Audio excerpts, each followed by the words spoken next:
ये बात है 1947 की, जब इंडिया आजाद हो रहा था और ब्रिटिशर्स इंडिया को छोड़कर जा रहे थे।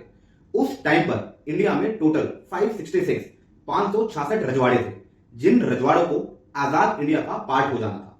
बट रजवाड़ों को क्या इंडिया का पार्ट बनना है, ये डिसीजन रजवाड़ों के लिए कोई भी मैंडेटरी डिसीजन नहीं था, बल्कि ये डिसीजन सभी रजवाड़ों के लिए एक ऑप्शनल डिसीजन था। ब्रिटिश गवर्नमेंट ने सभी रजवाड़ों को ये ऑप्शन दिया था कि अगर वो आजाद इंडिया का पार्ट बनना चाहते हैं तो वो बन सकते हैं, बट अगर उन्हें आजाद इंडिया का पार्ट नहीं बनना है तो ये ऑप्शन भी उनके पास रहेगा। कुछ रजवाड़ों ने उसी टाइम पर इंडिया का पार्ट बनने के लिए हामी भर दी, बट कुछ रजवाड़ों ने कुछ टाइम बाद इंडिया का पार्ट बनना स्वीकार करा। लेकिन उन 566 रजवाड़ों में से 3 ऐसे राजघराने थे जिन्होंने इंडिया का पार्ट बनने से साफ मना कर दिया, और वो राजघराने थे कश्मीर, जूनागढ़ और हैदराबाद। और आज हम बात करने वाले हैं इन्हीं में से एक घराने की कि कैसे उस राजघराने को हिंदुस्तान में जोड़ा गया और किसने उस राजघराने को हिंदुस्तान में जोड़ने के लिए सबसे अहम भूमिका निभाई। आज हम बात करने वाले हैं हैदराबाद की।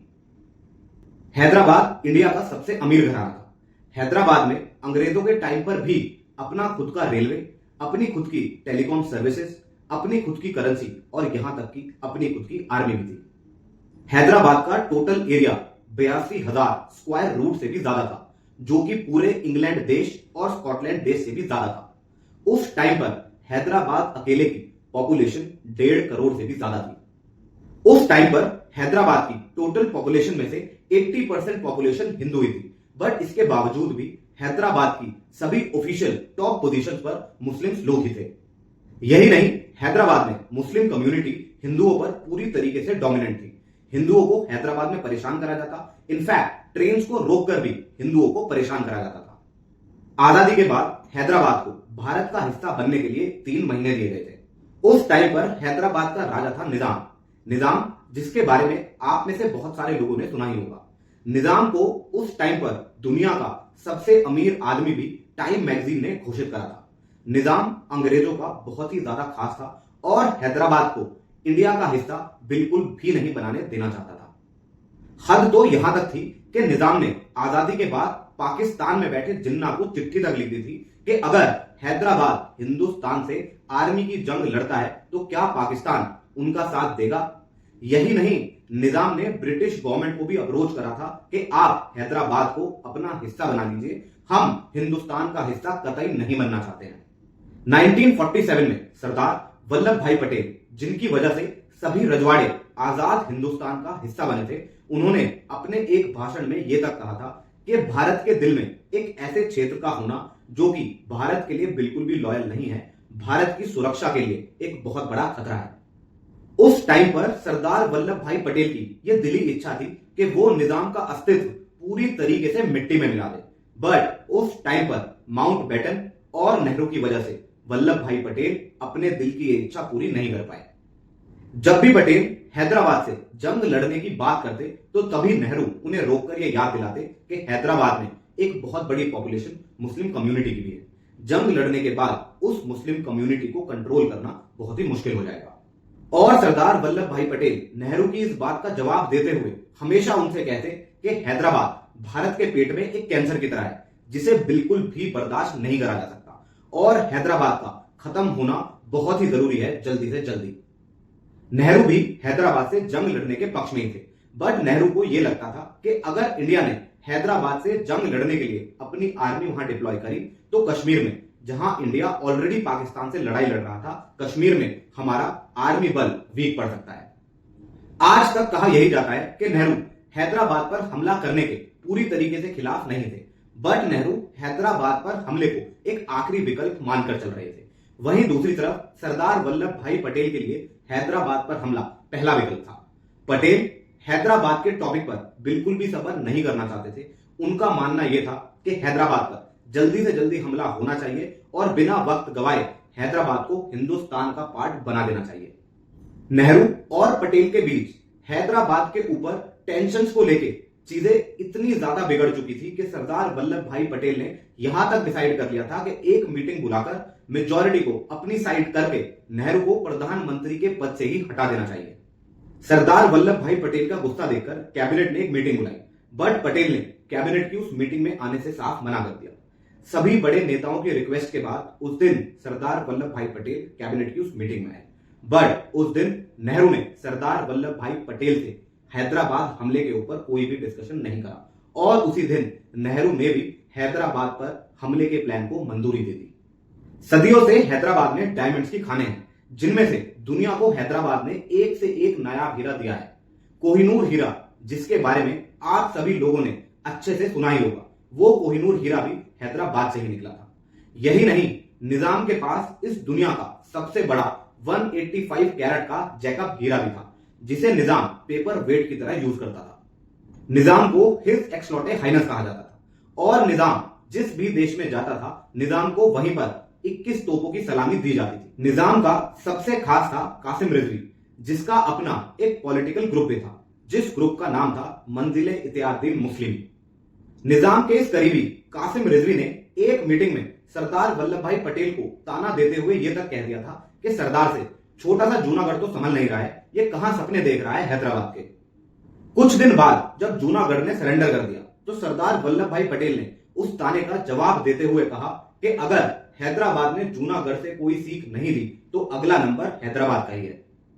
17 अगस्त 1947, 15 अगस्त 1947 के जस्ट 2 दिन के बाद एक सीक्रेट न्यूज बाहर आई कि निजाम और चेकोस्लोवाकिया के बीच एक सीक्रेट आर्मी कोलैबोरेशन हो रहा है। यही नहीं, निजाम के उस टाइम के आर्मी चीफ अली उमर जंग 30 लाख रुपए की राइफल्स, ग्रेनेड, रिवॉल्वर्स और बाकी के हथियारों की डील करके आए हैं, जिनका यूज हैदराबाद की पुलिस नहीं, आर्मी करने वाली थी।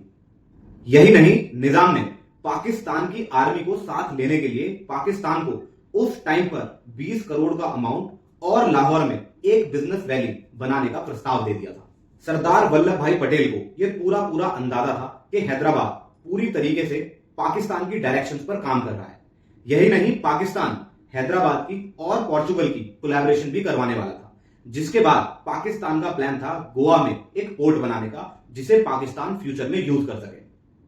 निजाम ने ब्रिटिश गवर्नमेंट से भी इंटरवीन करने के लिए बोला, बट ब्रिटिश गवर्नमेंट ने निजाम की इस रिक्वेस्ट को पूरी तरीके से मना कर दिया।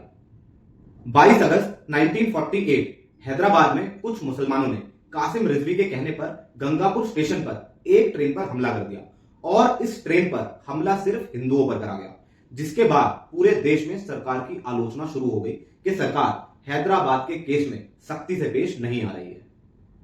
इस इंसिडेंट के ऊपर उस टाइम के आर्मी जनरल एसके सिन्हा अपनी book straight from the heart में लिखते हैं कि उस टाइम पर जब मुसलमानों ने हिंदुओं पर उस ट्रेन में हमला करा, उस टाइम पर हम लोग एसके सिन्हा और जनरल कृपा कश्मीर में सर्व कर रहे थे, जब उन्हें इंफॉर्मेशन मिली कि सरदार वल्लभ भाई पटेल ने उन दोनों को तुरंत दिल्ली बुलाया है। वो लोग कश्मीर से पहुंचे दिल्ली एयरपोर्ट और दिल्ली एयरपोर्ट से सीधा सरदार वल्लभ भाई पटेल के घर, जहां पर एसके सिन्हा ने लॉबी में बैठकर वेट करा और जनरल कृपा सरदार पटेल से मिलने उनके रूम में गए। एसके सिन्हा अपनी बुक में लिखते हैं कि वो मीटिंग 5 ही मिनट में खत्म हो गई थी। जब जनरल कृपा मीटिंग करके रूम से बाहर आए तो एसके सिन्हा ने उनसे पूछा कि क्या हुआ, जिसका जवाब देते हुए जनरल कृपा ने कहा कि सरदार पटेल ने मेरे से पूछा कि क्या अगर हम हैदराबाद पर हमला करते हैं और पाकिस्तानी आर्मी हैदराबाद को सपोर्ट करने के लिए आती है, तो क्या हम बिना किसी एक्स्ट्रा सपोर्ट के वो सिचुएशन हैंडल कर सकते हैं। जिसके जवाब में जनरल कृपा ने सिर्फ एक शब्द में आंसर दिया कि हाँ, और वो मीटिंग वहीं पर खत्म हो गई। इस मीटिंग के बाद कहानी वहां भी पलटी कि जब निजाम और हैदराबाद का सबसे बड़ा शुभचिंतक और पाकिस्तान बनाने की इच्छा रखने वाला जिन्ना 11 सितंबर 1948 में मर गया। सरदार पटेल ऑलरेडी अपना डिसीजन बना ही चुके थे और जिन्ना के मरते ही सरदार पटेल ने तुरंत हैदराबाद पर सैनिक कार्रवाई को अंजाम दे दिया। सरदार वल्लभ भाई पटेल के इस डिसीजन से उस टाइम पर सर्व कर रहे आर्मी चीफ रॉबर्ट बुचर बिल्कुल भी खुश नहीं थे। उनका कहना था कि अगर हम हैदराबाद पर हमला करते हैं तो इसके जवाब में पाकिस्तानी आर्मी अहमदाबाद और मुंबई पर बम गिरा सकती है। पर सरदार वल्लभ भाई पटेल ने उनकी एक नहीं सुनी और ऑपरेशन को जारी रखने के ऑर्डर्स दे दिए। भारत ने जैसे ही हैदराबाद पर हमला करा, उसी टाइम पर पाकिस्तान के नए प्राइम मिनिस्टर लियाकत अली खान ने एक अपनी आर्मी काउंसिल मीटिंग बुलाई और कहा कि जो हमला भारत ने हैदराबाद पर करा है, क्या इसके रिएक्शन पर पाकिस्तान कोई एक्शन ले सकता है। जिसके जवाब में पाकिस्तान के ग्रुप कैप्टन, जो बाद में मार्शल भी बने, अनवाड़ी ने कहा नहीं। नियाकत अली ने फिर जोर देकर कहा कि क्या हम दिल्ली पर बम नहीं गिरा सकते हैं, जिसका जवाब देते हुए अनवाड़ी ने कहा कि बम तो हम दिल्ली पर जरूर गिरा सकते हैं, बट पाकिस्तान के पास सिर्फ 4 बॉम्बिंग प्लेन्स हैं, जिनमें से 2 ही ऑपरेशनल हैं। हो सकता है इन 2 में से एक दिल्ली पहुंचकर बम गिरा भी दे, बट यह बात तय है कि इन दोनों प्लेन्स में से वापस कोई भी नहीं आएगा, और यह नुकसान उस टाइम पर पाकिस्तान अफोर्ड नहीं कर सकता था। और 13 सितंबर 1948 को भारतीय सेना ने हैदराबाद पर हमला करा, और उस ऑपरेशन को नाम दिया गया ऑपरेशन पोलो का। और यह नाम उस ऑपरेशन को इसलिए दिया गया क्योंकि हैदराबाद में पूरी दुनिया में से सबसे ज्यादा पोलो ग्राउंड थे, जो कि थे 17 पोलो ग्राउंड। इस ऑपरेशन पोलो में टोटल 1,500 के आसपास लोग मारे गए। भारतीय सेना ने अपने 66 जवान खोए और 88 जवान भारतीय सेना के घायल हुए। और इस ऑपरेशन पोलो के बाद भारत ने हैदराबाद पर कब्जा कर लिया। जब इंडिया ने हैदराबाद पर पूरी तरीके से कब्जा कर लिया तो सरदार वल्लभ भाई पटेल पहली बार फरवरी 1949 को हैदराबाद अपने प्लेन से गए। जब सरदार पटेल का प्लेन लैंड हो रहा था, तब सरदार पटेल ने अपनी विंडो से देखा कि निजाम खुद सरदार पटेल को रिसीव करने आए, जिसके ऊपर सरदार वल्लभ भाई पटेल ने अपने सेक्रेटरी को कहा कि so sir, his exhausted highness is here. Sardar Patel जैसे ही अपने प्लेन से उतरे तो निजाम ने झुककर अपने दोनों हाथों को जोड़कर सरदार वल्लभ भाई पटेल का वेलकम करा, और सरदार पटेल ने भी निजाम के इस वेलकम को हंसकर एक्सेप्ट करा। सो दोस्तों, ये थी कहानी हैदराबाद के ऑपरेशन पोलो की, कि कैसे भारत के ही एक हिस्से को भारत में ही मिलाने के लिए क्या कुछ करना पड़ा। So guys, that is it for today. Hope you like the content. Thank you so much for your time. Be healthy, keep growing, keep supporting. Thank you everyone.